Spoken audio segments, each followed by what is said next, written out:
Mesdames et messieurs, bonsoir et bienvenue à cette première émission de Info 9, saison 2022-2023. Alors, on vous souhaite et on se souhaite toutes et tous ensemble une excellente saison. Et je tiens à vous remercier de votre fidélité, toujours grandissante. On reçoit des statistiques qu'on ne peut pas donner à tout le monde, malheureusement. Mais de toute façon, nous autres, on les a. Puis, les codes d'écoute, ça nous surprend d'année en année. Alors, merci infiniment de votre grande fidélité. Il a été maire de sa municipalité pendant près de 34 ans, préfet de la MRC d'Abitibi-Ouest pendant 16 ans. Il a reçu dernièrement un honneur hautement mérité. Alors, avec grand plaisir, je reçois l'ex-maire de la ville de Macamic et ex-préfet de la MRC d'Abitibi-Ouest, M. Daniel Rancourt. Monsieur Rancourt, bonsoir. Bonsoir, Monsieur Lacasse. Vous êtes mon premier invité et je suis très honoré. Comme ça, tu casses la glace avec moi. Je casse la glace, même si on est dans une période de canicule actuellement. Puis on en profite. Et on en profite parce que, comme on disait, on a l'été au mois de... Ce serait peut-être un été indien, peut-être. On pourrait dire ça comme ça. Au mois de septembre. Exactement. Mais de toute façon, que ce soit l'été des Indiens, l'été au mois de septembre ou l'été, on le prend parce que on sait que nous autres, chez nous, un fait qui ne se dément pas, on va avoir un hiver.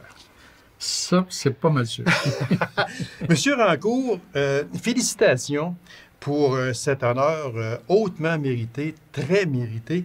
Moi, si je vous demandais, quelle est cette médaille que vous avez reçue dernièrement? C'est tout chaud encore. Donc, c'est une médaille qui a été instituée par la table des préfets.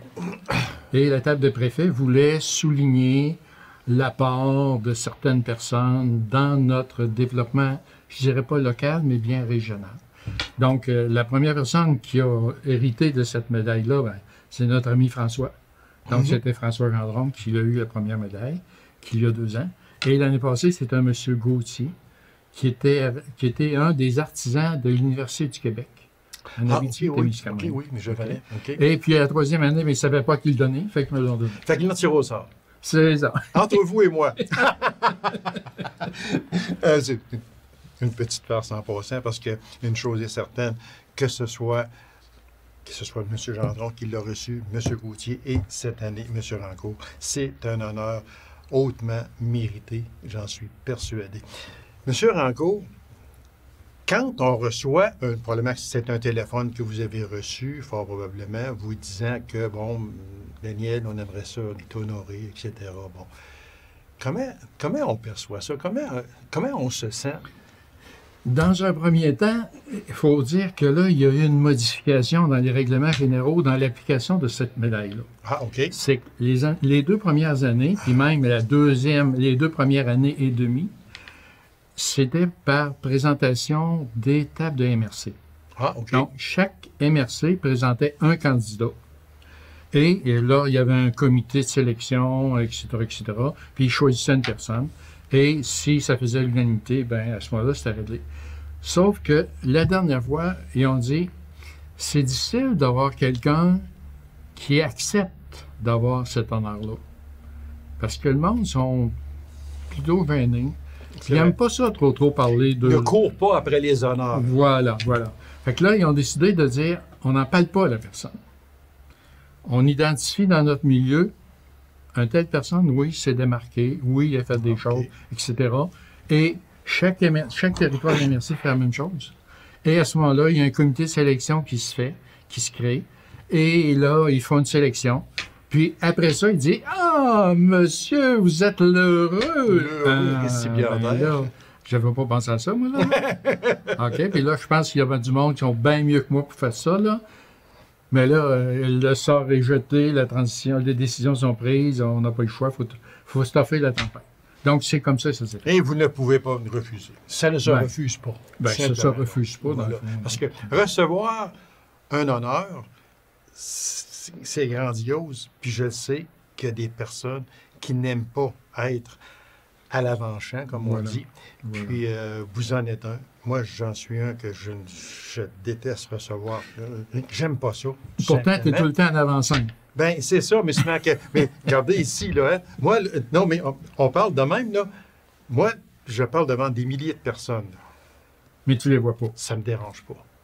Vous allez mettre 3 personnes, 4 personnes dans le studio, je vais avoir de la misère à parler. C'est aussi simple que ça.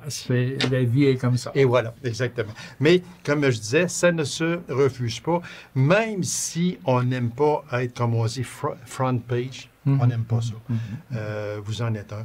Mais seulement que des fois, il faut se dire, ben, si eux autres qui sont là ont reconnu ce que j'ai fait déjà dans le passé, il faut croire que c'est bien ce que j'ai fait. Et je ne me vois pas arriver devant eux autres et dire non, je ne veux pas être honoré, parce qu'on va en décevoir beaucoup, beaucoup, beaucoup. Que il y a des honneurs qui peuvent se refuser. Mais il y en a d'autres qui ne se refusent pas. Et cette médaille-là, elle ne se refusait pas. C'est ce que je pense aussi. C'est ce que vous pensez. C'est un honneur, c'est sûr, mais quand on revient chez soi après, qu'on a cette belle médaille-là, on se dit quoi, intérieurement? Ah, ça n'a rien changé pendant tout. Ça rien. Mais il faut penser une chose, M. Lagarce, c'est que une reconnaissance comme ça, là, ça se fait pas comme ça. Ça n'avait pas été de mon épouse qui a accepté que je sois parti régulièrement. Là. Ça, c'est un fait. Ça ne marcherait pas. Là. Oui. Puis ça, M. Rancourt, vous allez être d'accord avec moi, je suis certain, on les oublie trop, ces personnes-là. Comment elles sont importantes dans notre vie. Puis ça, moi, j'ai été dans toutes les organisations. J'ai toujours eu le support de mon épouse. Puis ça, c'est pareil pour vous. Parce que, honnêtement, et je vous connais depuis X, Y, Z années, puis vous n'avez pas dû passer beaucoup de soirées les deux pieds sur le pouf, comme on dit. C'est assez rare, mais c'est assez rare que je couche à l'extérieur. Ah, OK. OK? Maintenant, moi, je vais un petit peu élaborer là-dessus. C'est que, oui, tu sais, on a des familles, on a des enfants, puis les enfants grandissent et autres. Puis pendant que moi, j'étais à l'hôtel de ville à faire des rencontres, etc., ben, j'avais des confrères comme vous, puis comme d'autres, qui s'occupaient de mes enfants au hockey, qui s'occupaient de mes enfants dans d'autres activités. Fait que moi, je m'occupais de la municipalité pour ceux qui s'occupaient de mes enfants dans leur activité. Donc, moi, j'appelle ça un give and take. OK? Maintenant, ça, c'est une chose. Maintenant, on ne passe pas 34 ans à la tête d'une municipalité sans être appuyé d'un ensemble, d'avoir un directeur général qui fait un job fantastique. Donc, Denis Bédard, pour ne pas le nommer, il a fait un job excessivement intéressant, à mon point de vue, pour moi, parce qu'il m'a facilité les choses. Donc, 34 ans, ça s'explique comme ça. 16 ans à la MRC, pensons que quand la MRC était mise en place, là, moi, j'étais là. Et j'ai été sur le bureau de direction de la MRC pendant une dizaine d'années avant d'être préfet. OK? Sauf que quand j'ai tombé préfet, j'avais une directrice générale. Certains diront, elle a du caractère. Oui, elle avait du caractère. Mais elle était d'un aide fantastique d'un autre côté. C'était Mme Nicole Breton. Donc, Nicole, elle m'a permis de faire ce que j'ai fait. Donc, ce que j'ai fait, là, dans le fond, je suis un innocent, là. En sens que ça. Je l'ai pas vu venir, celle-là. Si ça n'avait pas été mon épouse, si ça n'aurait pas été de M. Rédard, si ça n'aurait pas été de Nicole, si ça n'aurait pas été de ceux qui ont gravité autour de vous. De ceux qui m'ont entouré, qui m'ont encouragé, qui m'ont supporté là-dedans. Oui. Je ne l'aurais pas fait. Mais je l'ai fait grâce à eux autres. Parce qu'on ne peut pas, dans des postes comme ça, fonctionner seul. Ça ne se fait pas. Fait que si on n'a pas l'aide des personnes autour de nous, on n'ira pas. Vous n'auriez pas fait 34 ans à la ville, vous n'auriez pas fait 16 ans à la MRC, ça c'est sûr et certain. Puis je ne continuerai pas à faire ce que je fais. Exactement, aussi. Tu sais, Oui. là, actuellement, là, je siège au ROC, le regroupement des offices municipaux du Québec. Je suis représentant de l'Abitibi-Témiscamingue et du nord du Québec. Mais si j'avais pas eu des expériences positives d'administrer, de planifier, d'organiser, Vous n'auriez pas été là. j'aurais pas été là. Voilà, exactement. Mais c'est une suite, à mon point de vue, logique à un cheminement. C'est l'aide que vous avez toujours reçue autour de vous qui vous a permis d'aller toujours plus loin. Voilà. Tout simplement parce que sans ça, là, et moi, je tiens à le dire, et c'est vrai, l'aide principale que l'on a, c'est à partir de chez nous. Mhm. Ben, c'est les personnes qui sont les plus proches. Voilà. C'est les personnes avec qui on vit à tous les jours. Voilà. Fait que si ces personnes-là sont contre le projet que vous faites, Ben, ça vient de mourir dans le feu. je n'existe, je n'ajoute rien, monsieur. En cours. Le mot retraite pour vous, c'est-tu un mot qui existe? Ah, bien sûr. Ah oui? Ah oui, bien sûr, c'est important. OK. Mais ça n'a pas la même signification que ça avait au départ. Et voilà. OK? Parce que lorsqu'on était professionnel, lorsqu'on était un travailleur actif, retraite, ça sonnait dans notre tête. On va se reposer, on va se calmer. On se lever à l'heure qu'on veut. On va faire ce qu'on veut, quand on peut, puis quand on veut, etc. Puis là, quand ça arrive, là, c'est curieux, c'est pas tout à fait ça. Ça ressemble plus à dire, c'est faire autre chose. Donc là, si j'avais pas le temps de m'occuper de certaines choses, je vais le faire. Mais je suis occupé. Je suis pas plus à la maison aujourd'hui que je l'étais il y a 20 ans. Quand j'étais maire de municipalité, préfet de la MRC et autres, j'étais aussi souvent à la maison que je suis là. Pourtant, là, je suis à ma retraite. Puis je suis plus maire, puis je suis plus préfet. Mais je suis président du Sud-Dorge, je siège au niveau du ROC provincial, je siège au niveau du transport adapté, je siège au niveau de loisirs et sports Abitibi-Témiscamingue. Fait que là, on est sur DCA, on est là pour essayer de donner un coup de main, profiter de notre expérience. J'aime ce que vous avez dit. C'est faire autre chose. Voilà. Puis même, peut-être qu'on pourrait rajouter faire autre chose, mais autrement. Ah, autrement, ça nous appartient. Et voilà, exactement. Parce que, et c'est vrai, c'est ce que vous dites. Moi, je ne peux pas concevoir, mais ça, c'est pas donné à tout le monde, mais il reste quand même un fait, c'est qu'une personne qui prend sa retraite, puis qui s'assoit dans son salon. Non, ça doit être triste. J'aime pas ça dire ça, mais je vais le dire tout bas, qui se lève de bonne heure le matin pour pouvoir pitonner plus longtemps à la télévision. Ça, j'ai beaucoup de misère, mais il y en a qui choisissent de faire ça. Exactement. Il y en a qui ont travaillé toute leur vie, puis qui se disent là, enfin, je vais m'asseoir à la TV, puis je vais la regarder. Puis je vais rien faire. Puis je vais rien faire. C'est un choix.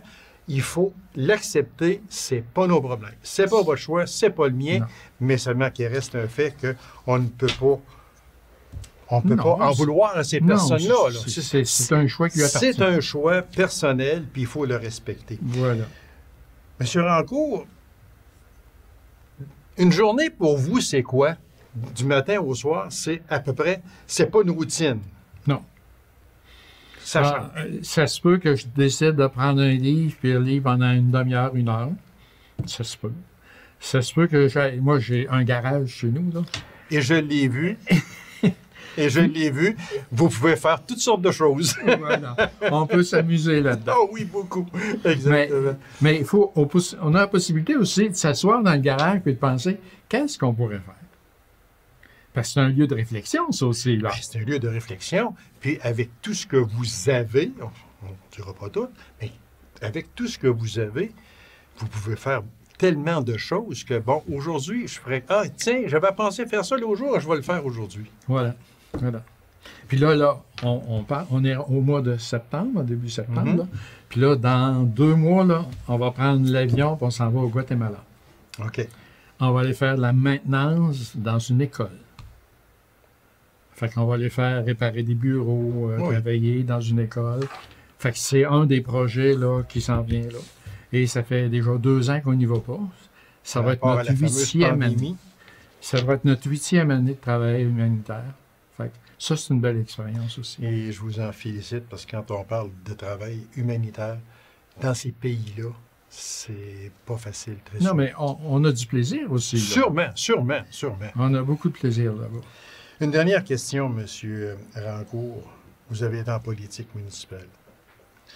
Est-ce que dans votre vie actuelle et passée, est-ce que vous avez eu des offres pour vous présenter en politique? Que ce soit, ben, on sait que le municipal, vous l'avez fait, mais que ce soit le provincial ou le fédéral, avez-vous eu des offres? Je pourrais dire, je dirais non. Parce que j'en voulais pas. Au départ, OK? oui. Je me disais, moi, personnellement, je suis prêt à faire mon bout de chemin avec le monde avec lequel je vis. Mais ça ne m'intéressait pas de faire, exemple, prenez l'exemple de François. Mhm. François, là, qui part pendant un mois, qui s'en va à Québec, ou Ouais. qui vient in and out, là, à toutes les semaines pour rencontrer du monde ici, rencontrer du monde là-bas. Ça me tentait pas. Moi, je disais, j'aime mieux travailler chez nous, avec les gens qu'on Avec connaît, les gens autour. avec des problématiques qu'on connaît aussi, puis pas penser de régler tous les problèmes de la Terre. Réglons ceux-là qui sont à notre portée, on va en avoir notre voyage. Monsieur Rancourt, merci infiniment. Félicitations. Santé à vous, c'est très, très, très important. C'est le plus important. Et je me fais le porte-parole de la population pour vous remercier pour tous les services rendus à la population, que ce soit à la MRC ou au conseil municipal de Macamic. Merci infiniment, ce fut très apprécié. Merci bien. Merci de votre invitation. Ça m'a fait bien plaisir. Alors, mesdames et messieurs, courte pause, on vous revient immédiatement après. Reste avec nous.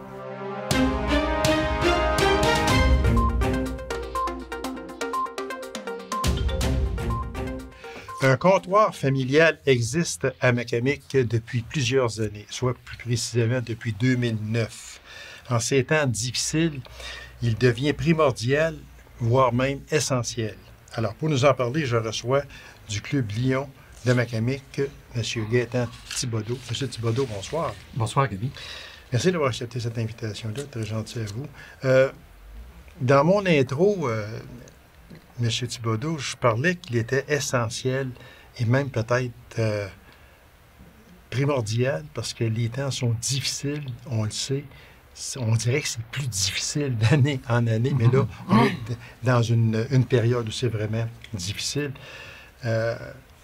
C'est essentiel. Effectivement, tu as entièrement raison.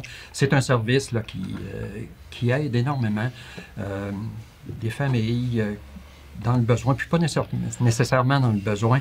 Ce qu'on voit beaucoup, puis ce qui est vraiment bien là, dans notre magasin, si on veut. Oh oui, oui. Si on parle des jouets pour jeunes enfants, du linge d'enfants, même d'adolescents, surtout chez les enfants, on a toujours du linge en excellente qualité. Parce que souvent, chez les enfants, c'est porté un an, Ça va porter longtemps, grandit, exactement, puis oui. ça nous est emmené, puis c'est pareil comme neuf. Fait que ça peut être réutilisé là, sans problème. Une chose que vous vouliez faire une mise au point et elle s'impose, puis on ne veut pas fâcher personne non plus, là, mais c'est une mise au point que vous devez faire et que vous voulez faire, c'est la boîte de réception. Vous demandez de faire attention, et là, je sais que vous ne faites pas ça pour frustrer les gens, et loin de là, mais c'est une mise au point qui s'impose. Qu'est-ce que vous vouliez dire par votre boîte de réception? Bien, dans notre boîte de réception, bien, ce qu'on demande le plus possible, c'est d'avoir des vêtements, principalement des vêtements qui sont en assez bon état. Les vêtements tachés, brisés, on les répare pas. Ouais, Puis c'est ça on n'est pas organisé non plus pour faire du lavage. Donc, ils nous donnent rien, ces produits-là. Et ils emmènent beaucoup de travail à la personne qui fait le tri. Alors, nécessairement, lorsque c'est arrivé, lorsque les produits arrivent, ils sont triés, ils sont vérifiés, et puis c'est mis dans les tablettes pour la vente. Donc, on demanderait peut-être un petit peu la collaboration, puis dans le doute, ben, mettez-le, c'est pas un problème, etc. Mais lorsque c'est vraiment... Ou puis la même chose, on a beaucoup de jouets. Des fois, on arrive des jouets brisés, défectueux. encore là, on ne les vend pas. Là, Oui. on demanderait à la population pour alléger peut-être l'utilisation de la boîte, puis faciliter le tri pour les personnes responsables, de faire un pré-tri à la maison. Là, vous savez, si c'est quelque chose que vous voyez qui est brisé, bien, jetez-les chez vous. Oui, c'est ça, exactement. Parce que c'est pas mieux d'aller porter du linge souillé, c'est pas mieux, ou brisé, déchiré, quelque chose comme ça. Le Club Lyon ne peut pas donner un morceau de linge déchiré à une personne qui en a besoin. C'est sûr et certain. Mais il semble que c'est pas dur à comprendre. Fait que cette mise au point-là, vous la faites. On ne veut pas frustrer personne, comme on l'a dit, mais sauf qu'elle s'impose parce que ce sont des choses que vous constatez, malheureusement, peut-être trop souvent aussi. Ouais. À l'inverse, j'aimerais remercier la population. Oui. À l'inverse, on a du linge d'excellente qualité, des beaux morceaux de linge propres. C'est inox, ça arrive, c'est tout plié, on voit que c'est propre, ça a été lavé. On apprécie ça énormément. Puis, nous autres, ça ne nous apporte rien de plus dans les faits, là, à part de faciliter le tri. Mais les personnes à qui ça apporte un gros plus, c'est les personnes qui achètent ces morceaux de linge-là. Les autres, ils ont quelque chose de qualité, propre. Ça fait que tout le monde peut faire un petit peu sa part pour aider indirectement les gens à avoir des vêtements de qualité puis en bon état. Fait qu'on tient à remercier la population. C'est sûr que ce n'est pas tout le monde non plus, mais c'est qu'on vous demande juste de faire attention, de ne pas envoyer du linge souillé ou brisé parce que vous ne pouvez pas les laver et vous ne pouvez pas les réparer non plus. Et dans les jouets, c'est la même chose. Vous ne pouvez pas me réparer un camion pour un petit bonhomme. Vous n'avez pas le temps de faire ça. Non. Tout simplement. Peut-être une question vague de même. Qui peut aller cueillir ces choses-là? Ah, tout le monde. Tout le monde. Il y a beaucoup de personnes qui viennent, exemple, quelqu'un a besoin d'un manteau. Il y a seulement des manteaux propres à la maison. Il y a besoin d'un manteau pour faire du travail à l'extérieur, etc. C'est au lieu de payer 80$ ou 100$ ou 125$ pour un manteau, il vient chez nous, il y en a un pour 5$ qui va faire l'affaire. Tu sais, tout le monde, c'est un bienvenu pour tout le monde. Puis, ça atteint aussi un des objectifs au niveau environnemental, si on veut. Ça donne une deuxième vie à bien des produits au lieu de briser des vêtements qui sont assez propres. Il peut venir chercher des vêtements qui sont quand même propres, mais qui donnent ce vêtement-là une deuxième vie, puis que pour lui, ben, ça ne coûtera pas les yeux de la tête. C'est une économie. Vous les vendez? Oui. C'est ça, mais ce manque à prix très minime. Très minime. Surtout dans le linge d'enfants, de bébés puis d'enfants, on a des prix très, très bas. Les prix, ça peut varier entre 25 sous et 5$ maximum. Pour un petit habit de neige, c'est-à-dire qu'on vend à 5$, un petit jouet, ça peut être 25 sous. C'est des prix vraiment abordables. Alors, vous demandez des choses qui sont propres, qui ne sont pas brisées. Puis, une chose que vous voulez dire également, c'est que pour les meubles, vous n'acceptez pas de meubles. Non, on accepte. Des fois, on va accepter des petits meubles, des fois une petite table de salon, ces choses-là, mais on est limité en espace. On est vraiment limité, donc on met l'accent beaucoup plus sur le linge. Il y a quelques petits articles aussi qu'on peut accepter. Informatique, là, mais encore là, c'est pas des choses qui sont tellement populaires. Parce que vous n'avez pas de place à les mettre. C'est ça. Des choses. On est à un moment donné, là, on est obligé de s'en défaire là, quand on en a trop. Donc, c'est pas l'idéal. C'est qu'il ne faut pas prendre ça, que les gens prennent ça pour se débarrasser de leurs affaires. Je vais envoyer ça au comptoir.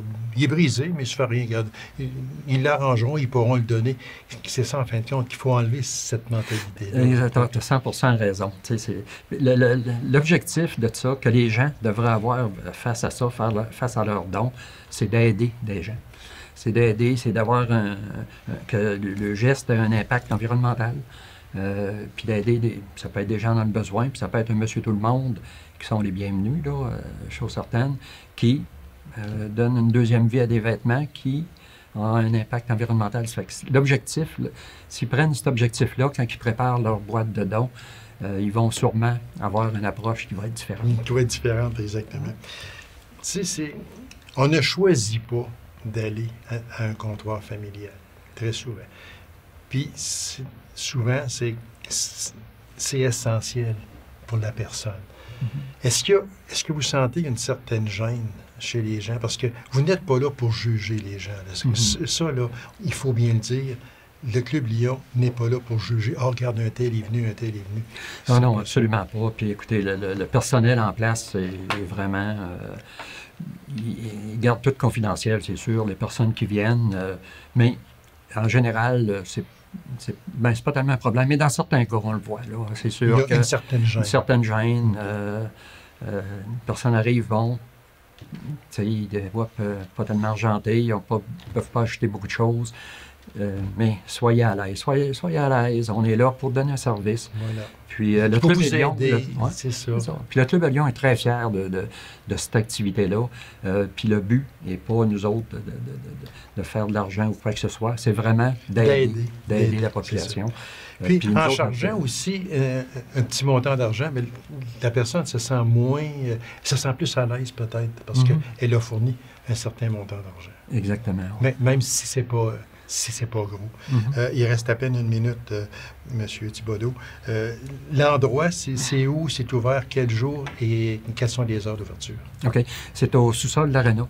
Okay. Du côté nord, si on veut, l'entrée du côté nord, il y a une enseigne, une pancarte là, qui indique le comptoir familial. Les heures d'ouverture, c'est le mardi et le mercredi, de 10h le matin à midi, et de l'après-midi de 1h à 3h, de 13h à 15h. Et le jeudi, uniquement l'après-midi, de 13h à 15h. Puis, il faut rajouter peut-être là, que la réception, on a une boîte de réception à l'extérieur qui, elle, est disponible en tout temps. Fait que c'est un beau geste, c'est une belle activité du Club Lion. Les Lions sont toujours actifs, tout le temps.